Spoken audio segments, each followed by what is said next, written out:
G'day guys, welcome to the mailbag for the 21st of July at Flemington. Nick, welcome. Great to be here. Nick, welcome. Jersey. How easy it for the names today? Two Nicks. Well, you guys are here and I'm here and we're at Betfair. Love the place. It's a bit stormy outside. Might play some bit of influence on the track. 5 to 10 millimetres they're saying tomorrow, so could be something in it. Yeah, there's not really a lot of wind around. I haven't really looked. No, so I'd still be working to a good 3 or 4. I can't. It's Dries going out, to be doesn't it? It's a good draining track, so I don't think there'll be enough in it. I'm more happy to see this happen a few days out from the races rather than them have to put some artificial water on and chance of lanes. So I think it's more natural. It's good. Great for racing. You boys excited? We're kind of coming up to spring now, spring type of races. So we're getting the good horses back. A couple of Team Williams are coming back. Haven't seen them for almost 3 months really. They're good stuff. Yeah, the first look I had at this meeting, I was like, well, this is going to be torture. Yeah. And the more I did it, the more I started to like it. So I think there's still a few sort of off-season horses in here that's just what they are. But like Crocodile Rock brings some intrigue. And a few off-season riders as well. So yeah, no Craig Williams. Willow's going. Yeah, off on holiday. Makes it good for us. Well, let's just crack straight into it. So race 1, Flemington, 1400 metres, 3-year-old fillies. Starting with the odds, we have Miss Panadanis, $5. Yeah. Shalwa, $4.20 favourite. You've just missed there. Yes, I've just missed. So my system actually didn't sort it for race 1 because there's been no flux yet, interestingly. Nanatali, $6, Magnesium Rose, $6, Tagarita, $9, Absolute Heaven, $9 into $8.50, and Longer the Rest.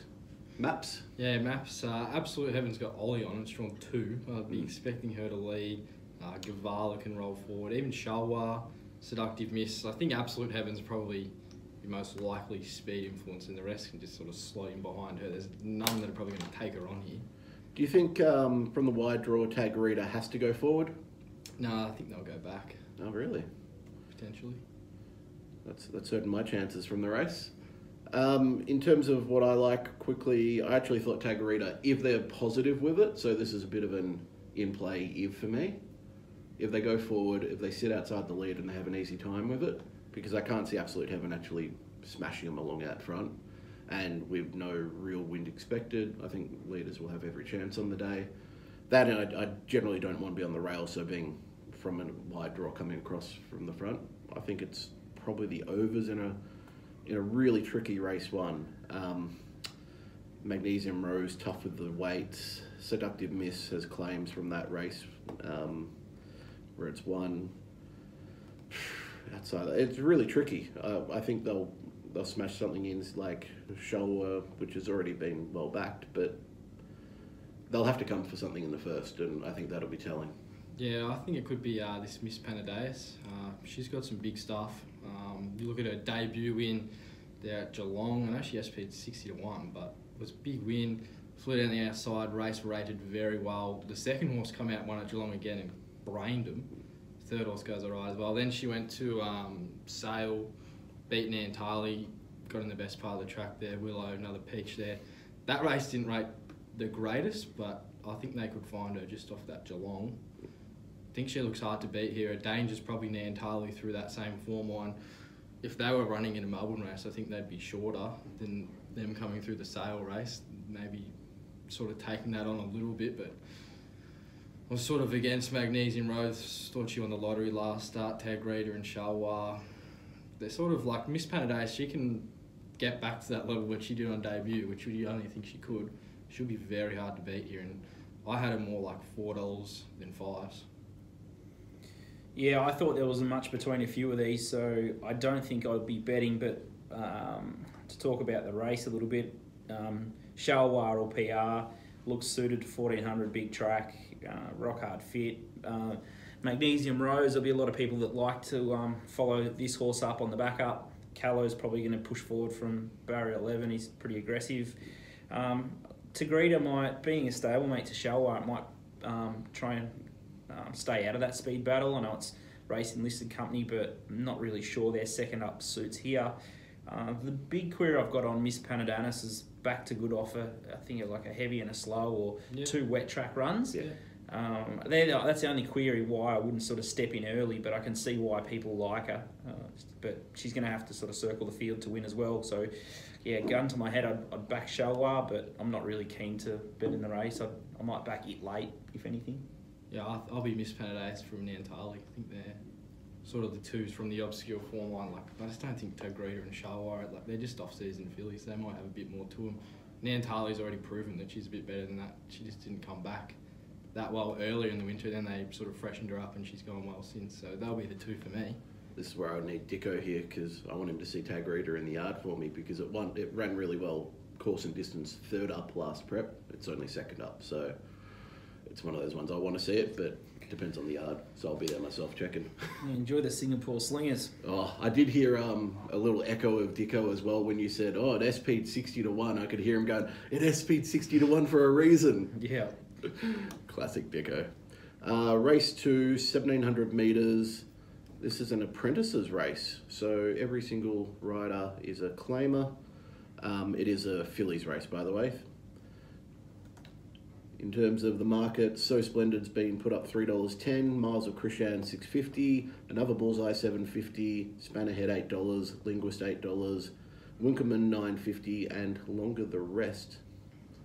What do you have them mapping? I think they could go not really hard here, but there's sort of enough horses that need to find a spot. Single Note probably has to lead from the outside barrier, or near enough to it. Fair and Equitable goes forward. Linguist has got the pace to be right up there. I think that's how they need to ride her to get her back to some form, back on speed, and even leading if they wanted to. I think they'd have to be in contact with the stewards before that because she hasn't gone back. So keep an eye on that one. Even Winkleman could be right up there. With So Splendid, Steph's got to make a decision here. She's either got to push right forward or take a sip, or else if she doesn't and she just sort of waits for a charm fold, she could be cast right very wide here, which was my concern with her anyway. Well, leading apprentice jockey for a reason. She makes the right decision. I can't believe this race how a rider like Chelsea McFarlane doesn't have a ride. She's lengths better than multiple apprentices here. I think she's nearly one of the better lot of them. Ethan Brown's clear standout. Steph goes okay. Then I'd be putting on Chelsea McFarlane in a race like this any day of the week in front of a few others. Yeah, I had to go back through some of the records of some of these apprentices to see if there were some that we wanted to be backing. Like a few of them were having their first ride at Flemington. Yeah. Well, I don't remember Rose Pearson having a ride at Flemington, but has some good stats, surprisingly. So yeah, I think the return on investment in that can sort of be a bit out with a few of them because they just ride long price winners. Yeah, country as well. What do I like here? I actually thought Street Spun was a bit of overs if it can return to its run two back. I thought it ran some really good figures at Moonee Valley. Outside of that, Fudged at a bit of odds, continues to run really well. I'm looking obviously down in the weights, these two horses. Old Mate Miles of Krishan, look, it is kind of back in grade here, deserves to be around the price it is, but I don't think it's a winner.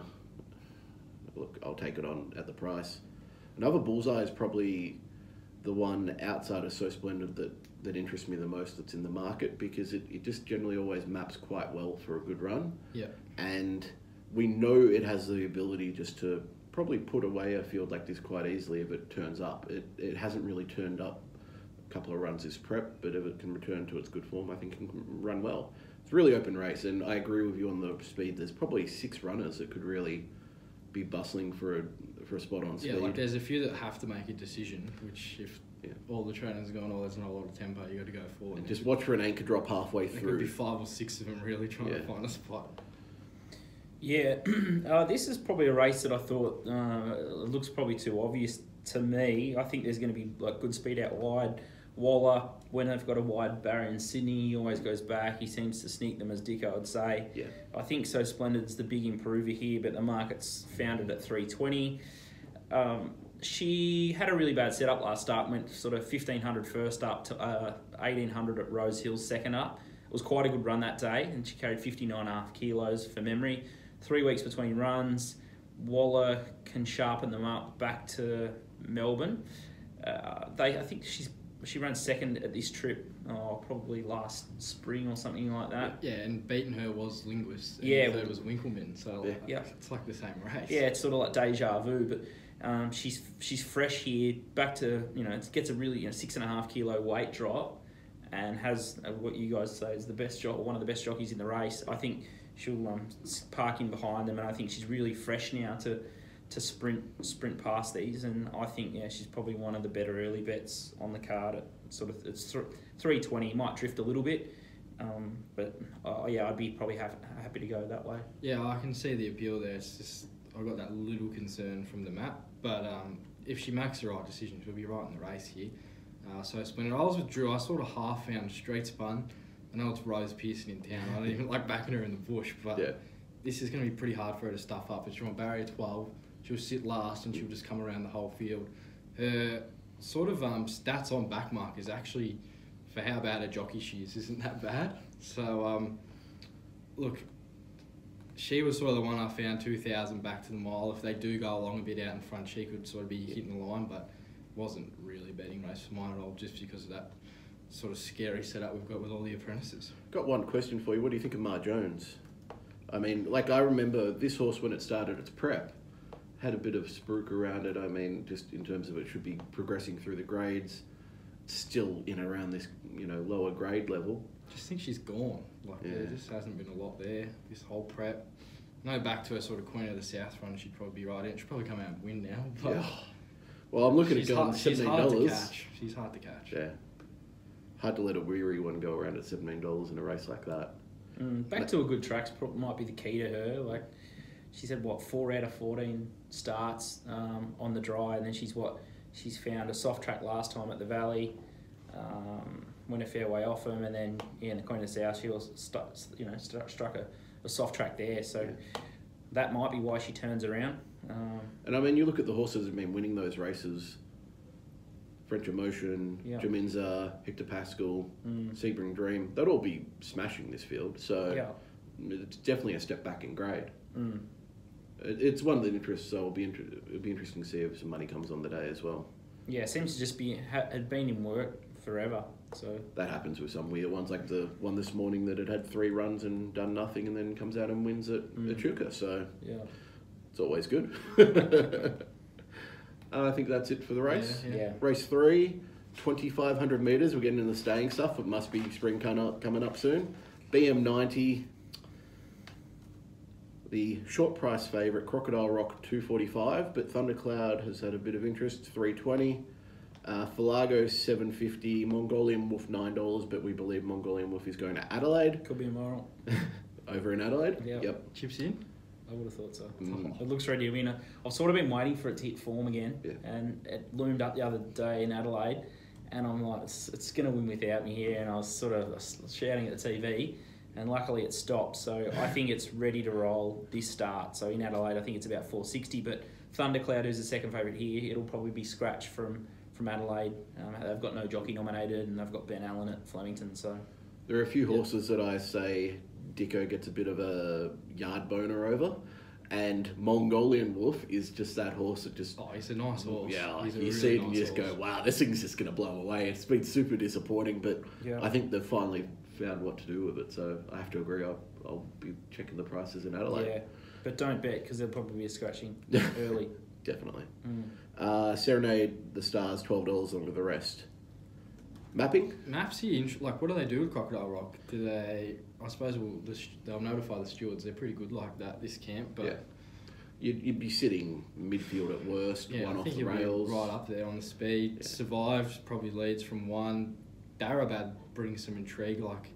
The way he led the Sandown Cup, I know that's a few runs ago now, but he led him by 20 lengths. Is Robbie Lang and the Williams stable friends at all? Because that'd be good for Crocodile Rock to get the nice run under the belt if they could do that. Yeah, and he's won 2 jumps trials. He won the last one by 50 lengths, so he could just sort of be right up there as well, reading from 9. Tiffany's lasting behind them. I thought Crocodile Rock could probably box seat if they want to. Just a matter of where they want to get stuck behind a bit of a sort of slowing bus there and survive. But yeah, the rest of them sort of following in behind them. I find this really interesting, what type of speed we're going to get, because as you're saying, we've survived going out the front. I don't think they'll go massively fast. But if Darabad it's a matter of along, whether Darabad wants to go, Yeah. and if Crocodile Rock, if they say they want to be right up there, sort of contesting the lead. Like, Yeah, it'll be interesting. So I'll be watching for what the stewards say. I'm of the opinion that Crocodile Rock is a Group 1 horse in a BM90 at the start of its prep with a Team Williams team that very rarely loses these races. It's $2.60. I think it'll start odds on. I think it's a genuine odds on chance, and it looks one of the best on the card. The only query I have over the horse is if they're going too slow. I think a horse like Thundercloud, if they do run here, has that turn of foot based on its previous starts that it's the main danger. I think if I'm saying 50% of the time does Crocodile Rock win, I think yes. Outside of that, Falago, I still want to take on. I think Crocodile Rock's a better horse in a tougher race. Yeah. Pace, and other horses I can't make any genuine claims for. Yeah, I'll keep this brief. Yeah, Crocodile Rock's the obvious. He's going to PR. The speed's probably going to suit him, I think. From what Nick said, yeah, the scratching helps with Mongolian Wolf out of the picture. Thundercloud looks too short for mine at the early price, so I wouldn't rush into it if it starts. Falago, yeah, I thought it had spiked 2 starts ago, and there it comes out and wins last start without me. Yeah, still not enough to really get interested. If Crocodile Rock's probably the one that they're going to come for. Yeah. Yeah, simple. Yeah, there's probably only 2 chances here. Crocodile Rock, Thundercloud. I'll probably be, on Crocodile Rock and have a little bit on Thundercloud. They just look the obvious too. Falago does come into this race probably obviously off a better setup than both. He's had 4 runs nearly 6 runs at 2,500 metres back to back, or 24. Crocodile Rock's first up. There's probably something in that, but it's the camp. Are they ever first up at that camp? They had something the other day. They had 4 years off and ran second first up, so there's no concern there. And that was a monster run. So I think the stables probably, you can probably assume that they're in form. So I wouldn't be surprised if it come out and smashed them. This camp is scary this year as well. I'm just going to say, I know it's looking a bit far ahead, but they could run top 3 in the Melbourne Cup. Okay. I'm not even kidding on that. They've got serious horses that are coming to the track, and they're not messing around this year. Yeah, and they said they're not even going to take Johan and Rekindling back at this stage. Come on now. I might have half the field. Oh, they could have 10 runners. Wow. They could have 10 runners. Also, Drews will start leaking all the ones to get on early in the next couple of episodes, so make sure you stay tuned. There will be a He'll few. tell me off air so I can get on first. Oh, you got to get it on first. Not move the market either. No, so, yeah, right. Yeah. The sneaky counts. Race 4. Race 4, BM 78, 1,200 metres, 24 runners. Scary. We have, Eduardo. That's one I can never say. I tried to say it 3 times in the lead up. $3.20. We have RDD to an Mystified $8. Chachachak. How do you say that one? Good. You're getting. I'm not the only one. Chachuhack. Yep. $10. Highland Beat $11, and Oversteps also been backed into $10. Along with the rest, massive field. Yeah. Is there any point in doing a speed map here? I think the best bet is here that they'll split. Yeah. Definitely predicting a split. If they do, I think Pleasant, Zamperini, Lopetega, and even Tahi on the inside will probably be the ones rolling right forward. And then on the outside, obviously Eduardo is going to be probably leading that bunch. Thalberg could be up there, Jackson. Generally, you sort of want to be outside, don't you? Yeah, I was going to say, based on what they've done the last couple of meetings, you do want to be the outside, but I think it's the type of thing that you need to get a bit of a word on the day. And I'm not sure if they're going to do it, but RSN, I've found when they've had Flemington meetings, have generally had someone at the track, and they've been interviewing a couple of jockeys before, an hour out from the races, asking them what they think of the track. So I remember probably a month and a half ago, they had Dwayne Dunn and Andrew Million on. Andrew Million was of the opinion that he was going to take his horse to the inside. I think it was Hear the Chant by memory, at $3. And Dwayne Dunn said, oh no, I'm definitely going the outside. It's superior ground. And then they also had another jockey come on and say the same thing. You got the idea of what you wanted to do. You didn't want to be on Hear the Chant, and that's how the race played. So I think there's vital information to gather before the races. Yep. What are we doing with this fave? 320 of a Moe win and now a midweek win. It could be a genuine star, but at this stage, there's just not enough data to really be, calling it a star, and also to be jumping in at Flemington, down the straight, from the barrier. 320 seems a bit short to me. I have it more around the $455 mark, just to be. Yeah, I had it 550. Yeah, a real tough race. It's hard to get it under the $5 mark here. RDD2, I can see it's had some really average runs on wet surfaces. I think the dry surface is key to it here. I think it'll run a really bold race. Outside of that, there's probably Jackson, Overstep, Highland Beat, Credible Witness can all be, chucked in here. But I'd still say there's another 10 horses I could probably name that have chances of winning the race. I doubt I'll be getting involved. Nick? Yeah, Eduardo looks a little bit skinny for mine, although, yeah, there's a bit of merit in both its wins to date, obviously. So for Sarah Jolk, it becomes a star. Artie Dito was really good last start, I thought. Overstep mentioned that there was some early money for that. I can see why. Michael Walker's in pretty good form. It will be in a pretty good part of the track as well. The roughies that I gave chances to were Jackson, but it's often only a 700-day break. So market lead there. And then the absolute bolter was Hokkaido for Noel Callow and Craig Blackshaw first up. That was another horse that appealed to me. But it's a 6-year-old off a 200-day break. So I'm sort of clutching at straws. But it was running against horses like Lord of the Sky, Widgie Turf. So there's something there. It's a really tricky race. Gun to my head again, I'd probably think Overstep is the one that the market's going to keep coming for at the price. Off the jump out, thought Jackson would probably need the first up run, as you'd predict, having such a long break. If Eduardo got out to sort of, I marked him 550. If he got out to that price, I'd probably back him, but that's a pretty significant drift from here. Yeah. Horses, I thought Thalberg, he's now first start Sahab Hassan. His jump out recently was, it was good enough. He could be running well in a race like this at his best. I think they're taking a few things off. They're trying a few things with him.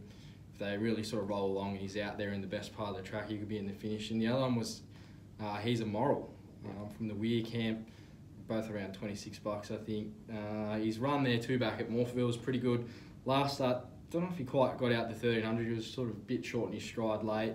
Maybe there was a bit more to it than that, but it was in a lot better race than sort of a lot of these horses coming through, like Onslaught, Sandhurst Delight, Holy Freeze. They'd all be at the top of the market here. I just think he's sort of drawn in the right part of the track as well. He's probably ready to fire at around 26. They are the only two. The rest of it's just like a dartboard, really. Yeah. He's got to carry Yendel though, and Walsh has got him in the wrong gun. with Yendel? No, I love he Yendel. just hasn't been riding that well in town. Yeah, I Jonathan can see Walsh your point. reminds us every week. He does, yeah. Yeah. Mr. Funny Man. Shout out to Walshy. I'll Yes. just say I'm just drinking out of the JJ Walsh stubby holder, and on the back here it's Jonathan Walsh Finance. So it's one of the busiest stubby holders I've ever seen, and he'd sell you anything. It's just unbelievable. Trucks, trailers, agriculture, mining, quarry, home loans, catering, computing, IT, marine, and then you can have a bet with him as well. So he's missed the fix it. And it doesn't matter if it's the trots, the gallops, the dogs. I'm sure he'll take your bet. He got done on the jumps of all things on Saturday from the sounds of it. Oh wow! A nice thing in Adelaide got up that he laid a big bet of. He was still up for the day. That's bookmakers for you, but yeah. So go see him on course. I know we'll find out what he's taking on, and yeah. he I think he laid one to some owners the other day that got rolled. So he's quite happy to take their money. So we'll find out what his lay of the week is. We'll definitely have to find that out. Moving on, race 5. I'll just pull that up. 1,800 metres, 2-year-olds. Hard to get excited to bet into here, but there does, on the figures, look to be a few to be able to back. So, fun fact, $3.90, So You Swing $4, Visalo $4.60, Lift $4.80, Inkslinger, $12, Longer the Rest. And I just want to give a shout out to the owners who have actually named their horses very pronounceable. So great job with the 2-year-olds, you named them correctly. Maps? Map, fun fact's probably got a lead here. Waterhouse, Bot, he'll probably roll forward up to 1800. Made Me Shiver. Oh, I think she scratched actually. Yeah, been scratched now, unfortunately. Apart from that, the rest of them sort of got back and run on. Maybe Viazzo from the Martam can be close to Necessities. Maybe Inkslinger can probably use the barrier.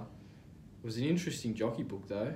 Dwayne Dunn goes aboard this fun fact. Looks the only sort of real pace influence in the race. Maybe mid-race anchor drop, maybe not. I would have liked to see like Stevie Basta. I was going to say Basta or even a Noel Callow. Like you could half find it if it was Basta, but it's coming down from Sydney. I know it's like that right in a Wyong. That was a bit of a slaughter. Sort of went back, then he went forward, and that was okay. Deserved $1.60 favourite last start, probably against nothing. Looks like it's got a lot fitter, and typical Waterhouse can be so sneaky. She can run them like half fit, and then second run, it starts to look okay. She did it with that Sedanza 2 preps ago, and it just kept. The next thing you know, it turns up in group races and was really competitive once it gets out to that trip. So yeah, I could see why people could find it. Just the figures this prep just haven't been crash hot. Yeah, on figures you couldn't, but on the fact that they win like 30% plus of their races down here, and you're getting $4 for it, you just go, it's probably the right odds at the moment. I haven't got it rated that, I've got it longer, but you can see it. The one for me that I'm interested in, I want to see a positive tactical change, is on So You Swing. I have a feeling from that barrier. I just don't see enough speed in this race apart from the Waterhouse horse now that Made Me Shiver's been scratched. I just think it's an opportunity to push forward on So You Swing from the barrier and get a really positive spot and be very hard to beat. Outside of that, fun fact, look, we've already touched on it, but I can't jump into it at this price. I would be surprised if it doesn't drift. I'll just say that right now. And outside of those, look, there are a few maybe odds, but Nero Chin Chin, Inkslinger, I give them minor chances. I really have So You Swing as a big winner here. Well, so I'm going to confuse or muddy the waters a little bit here. Vasau, I thought, or Vaseo from the Kiramar yard. Mildura. From Mildura. Went back and sort of hit the line okay. There's probably not much in the figures, but if you saw the race, that visually looked good. Yeah, it did brain. Yeah, and it put a gap on them as well. I think Linda Meach might have got suspended for the ride, and so sort of wide that day. And it's drawn barrier 2 by a high shap, still a colt.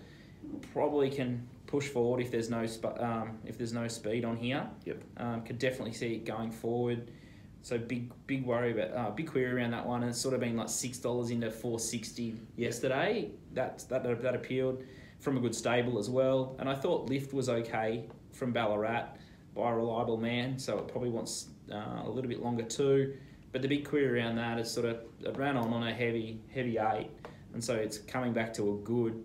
So yeah, that's a bit of a query. But they're the 2 runners that I could expect sharp improvement, and although the numbers don't really look that crash hot, Weir and Mars stayers seem to go okay. Yeah. And it's just they're just really funny. There's just never that many 1800 metre 2-year-old races, so it's always a really buyer beware job, isn't it? This is the only one, I think. I had to re-look at the distance when I saw it in the form. I'm like, this can't be a 2-year-old 1800 metre race. Wasn't there a Friedman won it last year, I think, with the Jonathan Munn's colours? Anchor Beard won it. Yeah. Weird. Yeah. So No, was it Weir or? yeah, I'm pretty sure it was Weird Anchor Beard. Because it's got the white and the red. Yeah. She didn't go on to do that much. Yeah. I thought Lift would be hard to beat here coming through that Ballarat race. I know British Medium didn't stack up in the Taj Roshi final, but you sort of couldn't do what he did that day and run well. Like he was up there on the speed into that headwind. I think the race is sort of being underrated. The figures were good. The run was really good. Like just watching the race, you knew it was a pretty good run. I think he ran home the 6th best or the 4th best final 2 and 400 metres of the day. Really good run there. And the other one's Inkslinger through the same form line. I thought they've done it just looks a bit better. The others, like fun fact, if you're just looking at figures, it's a bit like sort of junk. I know that's not everything to go off, but he was just knocked down and given no hope there last start when Goldie Fox came out Yeah. Now, like obviously you're going to be running him again because that was just no guide. His runs prior behind like Starfall, who I think's a really sort of promising 3-year-old if they can get him back and right. I thought that was sort of the two. I had the lift favourite here around sort of $3.80 and he's $5 some places, so he's definitely a bet for mine. I think he's one of the better bets on the day. Ooh, There you go. like you're getting Are excited you about guys that. going to have a case on? Oh, I'm not that excited Because about you like, so you swing. Yeah, but and mine's based on if they do a change of tactics, really. Alright. I'm hoping they'll go forward, so it'll either be an in-play bet if they don't announce any and it goes forward, otherwise it's how I want to play it. Lucky someone's keeping draw, honest.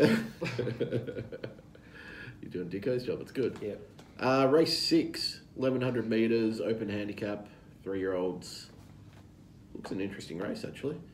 Brave Song 340, Order of Command 340, Ducimus 460, Kennedy coming off a last. That thing was really well backed as well in the day. 650, Double Jeopardy $10, Longer the Rest. This Street Tough probably leads. It's a half to Hallover Street, so he's been right up there in all of his races in Tassie. Dry Creek Road can probably roll forward. Double Jeopardy, there's not a lot of pace here at all. No. Apart from that, like maybe they push like Kennedy forward or Brave Song. Kennedy can probably go forward. He's been forward in some of his Sydney races, but there's not a lot there again. Yeah. Do you want me to talk next? I'm happy just to quickly jump in because Go I don't for have too much to say here. Street Tough, it's hard to make off anything out of what it's done in the past. They've obviously got an opinion that they've brought it here, but they may have just brought it over being a relation, so you just never know with these Tassie trainers. I thought favourite in the race should be Order of Command. I think what it's done today, the figures backs it up and it's hard to beat here. Double Jeopardy just goes really well down the straight. I thought what it did 2 runs back when it won, probably 3 runs back now actually. It was a really tough win and I think it just comes in really well here.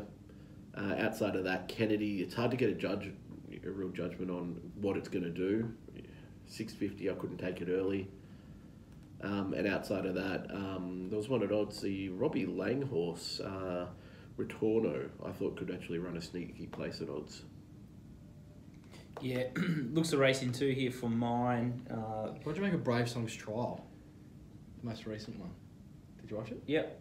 Yeah, I guess the leader was sort of like 6 lengths out in front and sort of like sat back and then sort of like, it was probably a little bit lazy or a bit lackadaisical, I guess, coming home. It wasn't bomb trial. It was an okay trial without bomb, but I don't know. I think it was more like he needed the hit out. Yeah. That's like why they...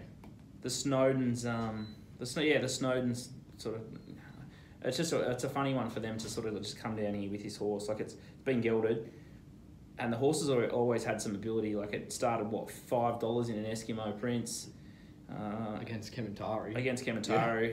So he's not a bad horse, obviously. I won at 2s on that against Crafty Cop, and I just obviously Order of Command was a great close behind. Was it Nature Strip last start? Yeah. So yeah, people are obviously going to gravitate towards that. So the early money's going to be probably for that. Yeah. But with the Snowden camp, you can bank on the last sort of 15 minutes of betting, and if there's a big push for Brave Song, I just know there's something under the bonnet with his horse. He's much better than his trial indicated last time. So yeah, maybe he just needed that extra one because he's doing extra good. His first trial was really good. Yeah. Like it was like, gee, this thing's going well, and that was like 700 metres. Then it was 1,000, and he was sort of like you might have said, he's probably just been a bit lazy. But if he sort of had a trial like a bomb in that second one as well, you'd be going, he's a moral here. That's my only concern, just that second trial. But I would just say on the Snowden camp, they've been bringing him down here and winning. I would say though, Onslaught, which Dicko had on top from the yard at Sandown 2-3 weeks ago when it's won by like 4 lengths, it was 6s out to 9. So I would just be careful on, maybe because it wasn't fancied in the market or something like that. I don't know, that's why it's drifted, but they don't always come for these Snowden ones. 13.5% big strike rate last sort of year. Yeah, they'd been bringing them down probably, I'd say, the previous 6 months. Yeah. Hitting nothing. Not nothing, but very, very low numbers. But I reckon the past 2 months, I've consistently seen them bringing them down and winning. Yeah, it looks like a horse that might really improve down the straight as well. I think this is a pretty sharp horse, but I can see lots of people coming for Order of Command, and the way he sort of finished behind Nature Strip, there's enough to scare me off. Yeah, I sort of had him around that price, I think I had him around 320. Brave Song, he'll be hard to beat here. Ducamus is riding the race off his first up performance. Order of Command's got some big stuff like that. Nature Strip race is rated through the roof. Yeah. That was one of the better performances on the day too, looking at the ratings as a whole.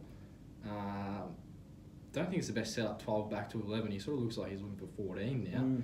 But yeah, I wouldn't be questioning Danny O'Brien. He seemed to be going well lately. Horse you got to probably respect is this Street Tough. Froggy Newitt goes aboard. He's going very well lately. And Scott Brunton, we saw it last week. $20 chance. He brings horses to Victoria. You just got to respect him. Yeah. You look at just purely his Victorian stats. His Tasmanian stats are good too. Victorian stats around a 30% strike rate. Profit on turnover is 83%. Like, they don't come here if they're not thinking they're any good. It's a half to Hullover Street.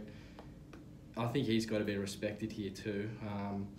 Don't know what I'm doing with the ratio. I think I've got to look at it a bit more and probably do it again before I can really get an angle. But Brave Song and Street Tough, if I was tipping, would be the two. I think the more time you spend on a race, the more likely you are to make a mess of it. So I'm interested to see what the late mail is from Nick. I'll be was it first feel was Brave Song. Yeah, right. So that's gut feel. I'll send you a message closer to the race so I can get your final thoughts. Perfect. Race 7. Yes, 1600 metres, 3-year-old, open handicap. Night Falls $3, Streets of Avalon $4.20, Mr. Moneybag $6, Casa del Lago $7, El Pasum $9.50, and along to the rest. What's the map doing? Tubo's predicted to be around above average, sort of early. There's sort of not a lot here again. Is Donny's Goods probably your leader? Smoke Signal can roll forward. El Pasum, Streets of Avalon maybe out to a mile. Mr. Moneybag supposed to get a good run in behind him. The rest, don't know what they do with Nightfalls. He is a horse who they have put up on the speed previously. He raced on the speed at Geelong a few starts back. I don't know what they do here from barrier 10. He could probably, if they wanted to, really sort of assert a spot there. He brings some intrigue into this race, being favourite, $3. Definitely. I was surprised by the price, to be honest. I thought they'll go back with it. It's just typical weird, teaching it to win. Just run it in junk races. It's been amazing because he's gone from Bull Maiden, back to that day.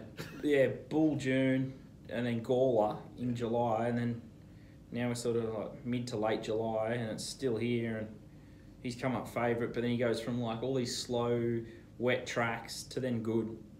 But then all of a sudden I know he has Lane on.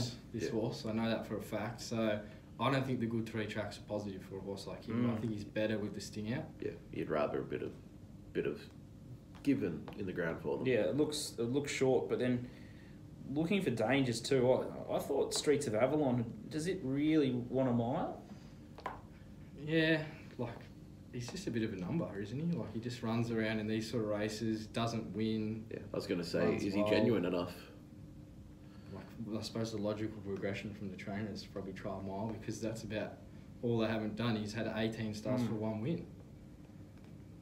I mean, I just kept going over this form and kept going over, and then old mate Mr. Funny Man would be saying it himself, El Pasum here. What's wrong with El Pasum? You just ignore the last start run.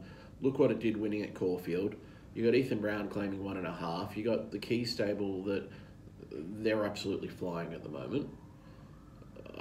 It maps perfectly. There's no negatives in terms of it at the $9.50 as an each way bet. Outside of that, Mr. Moneybags, geez, you look at the figures that it ran to win last start, and of course it won. It was just, they crawled along, and it's just had the best turn of foot. This is a completely different race. You just reset the numbers, and before that it just wasn't going well enough to win something like this. So Streets Avalon, same thing. Casa del Lago gets so far back, it's a great horse, but you'd need them to change something around, and they haven't even put a jockey on from what I can see on my list, so I'm not sure it's even going to run. I'm pretty sure it was scratched from Sydney last week as well. It didn't run anyway, so maybe a little issue there. Yeah, and you could sort of before Gresham was scratched, it could have been... Well, I had Gresham on top. Yeah, the race has really fallen away. Yeah, Yeah, it's... Sounds like Nick's got one over there that is ready to launch I'm on. itching here. What is it? Yeah, Mr. Moneybags. Like, yeah, I don't know. Tell us who's going to win. Lime Kilns is the horse. Okay. The Kent stable. $10 is a stupid price. I had him marked nearly half that. Yeah. Look at his run there last start. He's building into the race with Mount Kilcoy and Would Have Thought So. And then Mr. Moneybags came out, hit Mount Kilcoy. Lime Kilns was in the middle of Would Have Thought So, Mount Kilcoy, and he just got chopped out of a run. Bad check there. He would have been like finishing within the half length of Mount Kilcoy there, beating home Would Have Thought So, I would have thought. The run prior was good at Moonee Valley where he made good ground. He's only 4 lengths off Galooey, Mascalino, Iconoclasm. Mm-hmm. And then the start before at Bendigo, he produced a figure where it was like, I think it was, I'll get it up here, 7 lengths above for the standard there at Bendigo for that race. Yep. Very good win there. If he can reproduce that here, was off a fast tempo, which he probably needs here again, but if Al Passam can drive him along and Yendel and his Don is good, can't see why this horse is $10. Mick Kent's flying. Ben Allen's flying. He's just produced a few peaches there last week to get the money. Yeah. This is a great 1x3 bet and a bit of intent with the tongue tie and the visors going on. I think he's You sound very keen. maybe not like the best winning chance in the program, but in terms of like the best actual bet, Yeah. this would probably be it for mine. Yeah. The only place model anchor. Yeah. Yeah. Yeah, I'm going to stay out. That's a nice way to do it. I actually like that strategy, and I would say that's something that a lot of people don't do enough in racing, is when you don't like a race, don't force it. Just say, I'm not going to bet. Well, I'm going to be betting every Saturday until it's Stakes Day, and then I might actually until Sandown the day after Stakes Day, or the week after Stakes Day. So I'm going to have a lot of bets between now and then. So if I miss race 7 in mid-July at Flemington, I'm You're pretty not gonna happy with feel it, myself. are you? No, I'm not. I'm just going to do more harm to my bank than not. That's a very fair call. Race 8, 2,000 metres, open handicap. Must be another Williams stayer at 2,000 metres.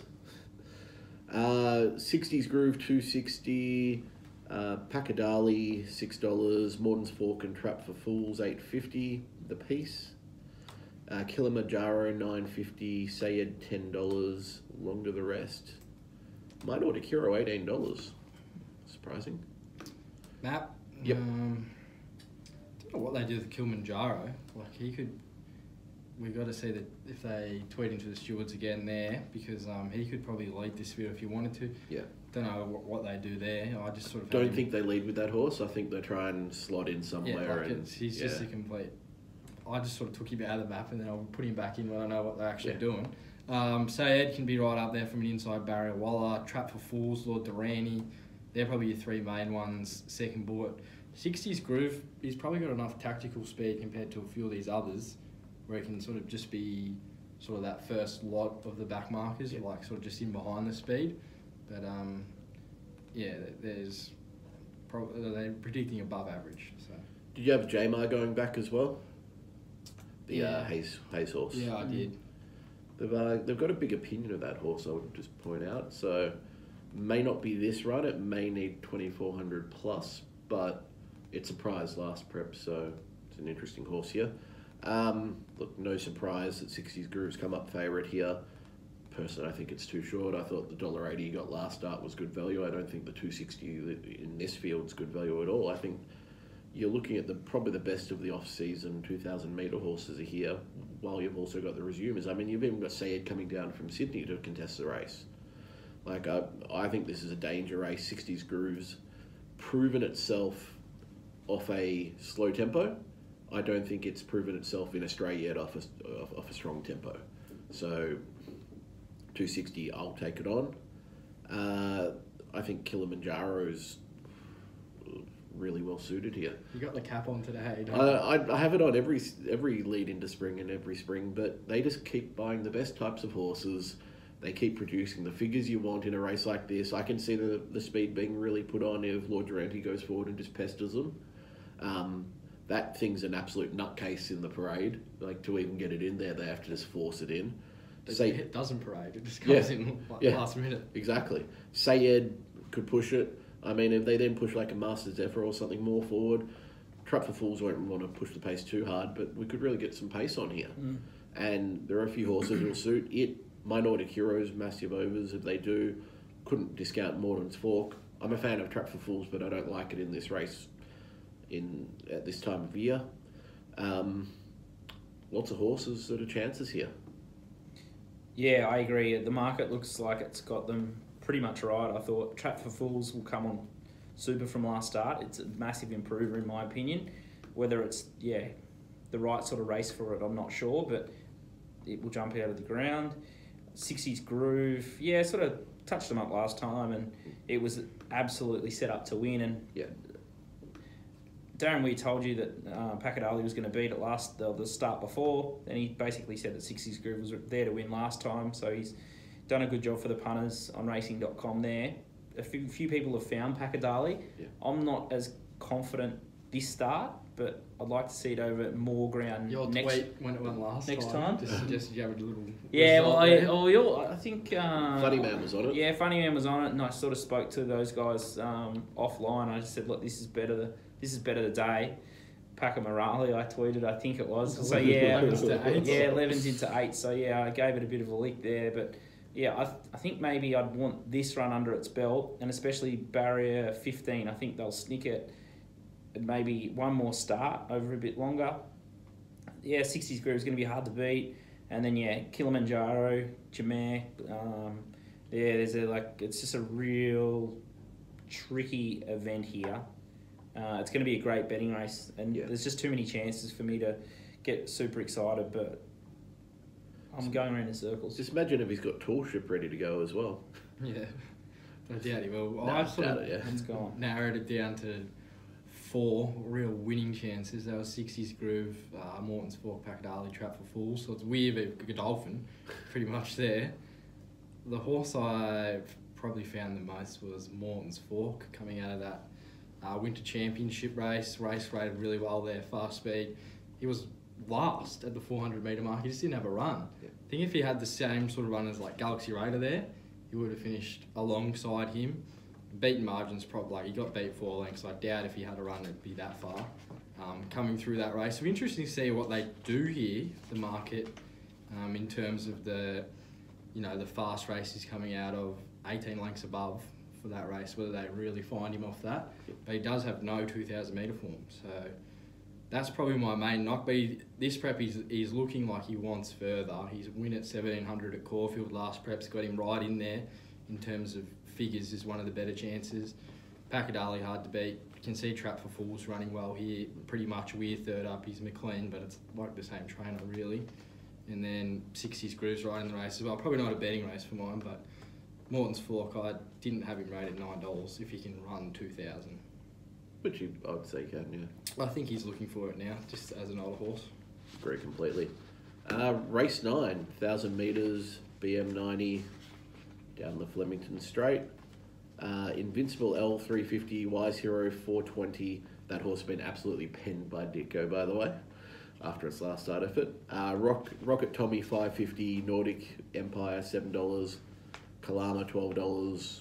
We've got this $13. Longer the rest. Map here. Tommy's drawn barrier 1. He can probably lead if they want him. Nordic Empire likes to lead. Whether he can get it all to himself here back to 1,000, whether it's at 1,200, he can probably he's got enough space to get that lead. I don't think you're leading Rocket Tommy here at 1,000 metres. But he could just pester him, which is a bit annoying. Tudor in behind them, Carlingford, then sort of Invincible, our Wise Hero can slot in, rest out the back. Do you reckon they split here potentially? No, I think they'll monitor what they did in that first race, and wherever the winner was, that's where they'll go out to there. Yeah. Well, they're probably going to load them from like middle barriers anyway, right? That's what they'd sometimes do. Smaller fields, yeah. I don't understand that, how barrier 1 can be. It is not barrier 1 in the middle of the track. I'm not a fan of that either, and they do it all the time in Sydney, and on occasions here. But they don't tell you when you do it. It's a bit of a bugbear for me. Look, I'd say there's lots of what I'd call dead wood in this race in terms of horses that are just... Yeah, there's a few that were easy to pen. Yeah, you just go through and you're like, oh, pen that, pen that, pen that. Kalama's really the one that's come up for mine to beat, and that really pains me because I'm not a massive fan of Zachy Spain. I think he's been riding a lot better lately and he's actually improving a fair bit, but I just think I've got Kalama's clearly the one to beat. Do I like where it's going to get in the run? Should be okay if they're going to the outside barriers, outside of the track, and that's what I'm kind of banking on at the moment. I wouldn't want to be going an inside draw personally, like as in if it's going inside rail, it's less of a bet for me. Outside of that, Nordic Empire, Rocket Tommy, they have their claims. We've got this if it can return to its previous form. I found a trial for him at Cranbourne in one of the private jump outs. Yep, I was hoping you'd find one. I've seen him go a lot better than that. Okay. It sort of looked like he'd need this. And the price is showing that because they're betting $14 and there hasn't been a move. Like but I went looking for it, wanting to find him, and I saw it. I was like, oh, yeah, wasn't the greatest. Outside of that, I mean, Dance with Fontaine's maybe the one at odds that appeals, but maybe a small each way on Kalami, but I'm not getting overly excited about the race. Yeah, I like what you said about that trial because I couldn't find it and I don't really like looking, and it's still the worst thing about. I'm Victorian pretty racing sure it is- was him. Yeah, I'm happy to 90%. I'm happy to back you in 90%.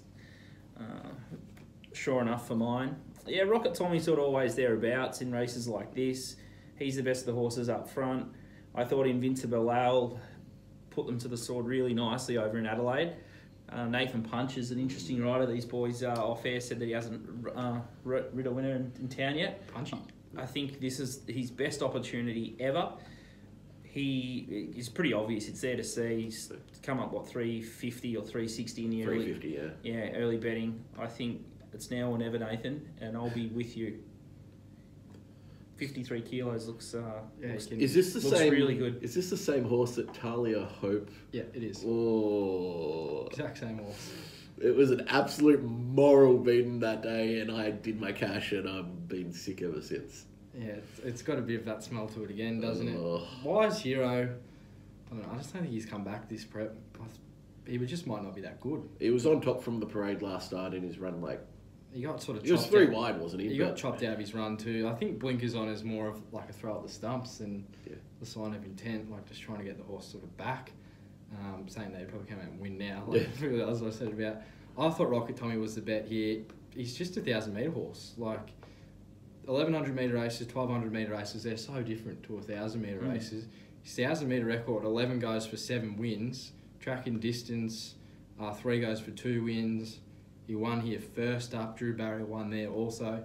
He's only got to get back to that, and his length's better than these. That was a really good performance there. As I said, he's just a 1,000-metre horse. 550 is the wrong price for mine early. I think they could find him just because of his 1,000-metre stuff.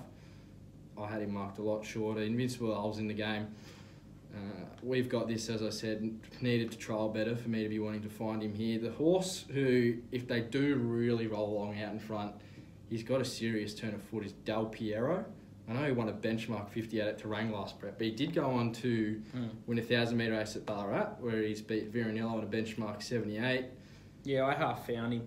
Like 34. Out of that Invincible Owl race as well. $34. Like if they, like he's probably the right sort of 1,000-metre horse. Whether if they just sort of go along, last crack, Froggy knew it. Yeah, who would you rather on, Newitt or Punch? McLean third up. I'd rather Punch. Knew it. No, he's burnt me so many times. I reckon he's back. There's a reason why he's in Tassie. He's right, but I'd still say at Flemington I'd be picking Newitt. No, I'd rather Nathan Punch. Down the straight. You've got to look forward in life, and if he's trying, Nathan's got all of it in front of him. $34. Sure does. He's not the worst, but Rocket Tommy's a bet for mine at $5.50. Happy to back till it's around $4, even shorter. Cool. Best bet of the card. Cool. We'll start with Crocodile you. Rock. Oh, give me a moment. I got too many. I'm clearly race number 3 it is. Yeah, race 3, number 4, Crocodile Rock. You get in 260. I think it'll start 2s or shorter. That's not including scratching. So if it gets scratched, I think it'll be, if Thundercloud gets scratched, it'd be like $1.50. So, and you'll still be getting $1.80 after scratchings or whatever. You got it? Okay, yeah, we'll go this way. I think Invincible Owl in last will be really hard to beat, carrying Nathan. I think So Splendid's the better bet earlier, so I've got 2 best bets. So have a big bet early and something late if you're in front. I think the lay of the day, the Betfair lay of the day, Streets of Avalon in race 5. I don't think it'll get the mile. It's the absolute last gasp, and it won't be running in town after that. And then if you're looking for something to throw at the dartboard for a better price and a smaller stake, race 4 in that the 20 horse field just to try and show off. I think Overstep with Michael Walker at around $11 or $13 is the best roughie in that race. Right, lay of the day, race 1, number 6, Shawa.